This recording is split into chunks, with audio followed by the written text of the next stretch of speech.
Looking at for the cinnamon swirls is the vocabulary laminating.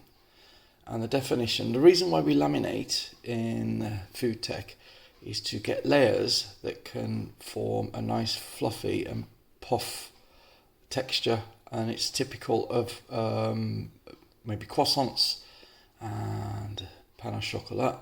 And what we're going to do is exactly that. So the definition of laminating is the fat melts and steam lifts layers of dough, creating a flaky texture. And we're going to do rough puff pastry. It's rough because the chunks of butter, you'll be able to see them visually. I've got mine, and we'll have a baking tray. And now let's go through the process. We've got 2 stages. Stage 1 is actually creating the dough. And stage 2 is the laminating, the folding. Your ingredients, you really should do this before class. You have the scales, and ask me if you're not sure. Part is to get the ingredients with 100 milliliters of water, 125 grams of plain flour, and the first part is 125 grams of butter. I think that's about 4 fingers worth, so I've cut it 140. What we first need to do is to just chop. I'll have this, but you have a palette knife, okay? And it's going to be pretty tough if it's been in the fridge. So into squares into the bowl, okay? The size of a Rubik's cube square. And then we're going to pour 125 grams of flour. We're going to coat the butter with the flour, okay? That's why it's called rough, so you can actually see the chunks of butter. So I'll gradually add the water, a little bit there. But I'll take my palette knife and a little bit more water until it starts to form a dough. Put some more water in there. Okay, use my one hand to turn that into a dough. Hold it, there you go. You can see there's rough pieces of butter in that dough.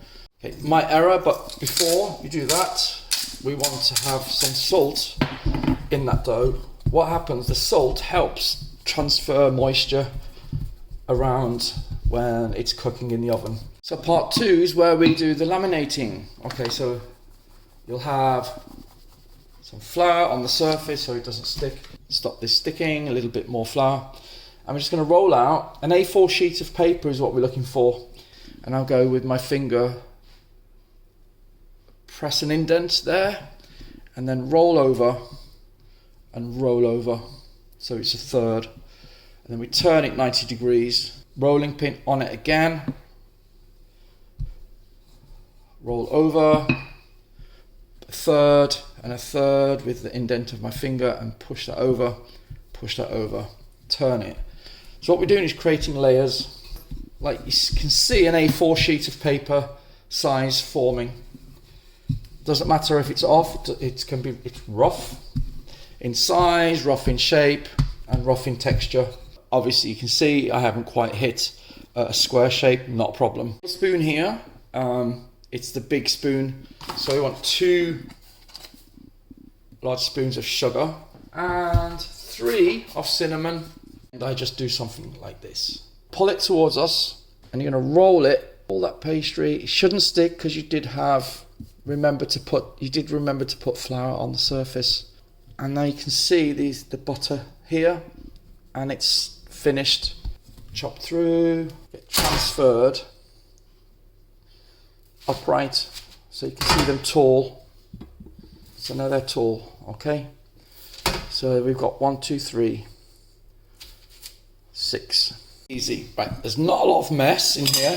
Whatever there is, you're going to scrape it out and put it in the bin first. Before then, we use a cloth, and in the bowl we use a little bit of liquid.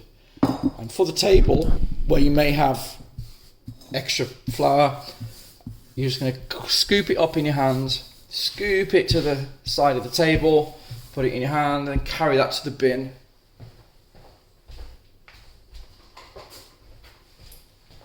And then we wash up, and all the equipment needs to be put and placed directly into the shelves at the front. And we'll take the cinnamon swirls out of the oven at that point. And you get seated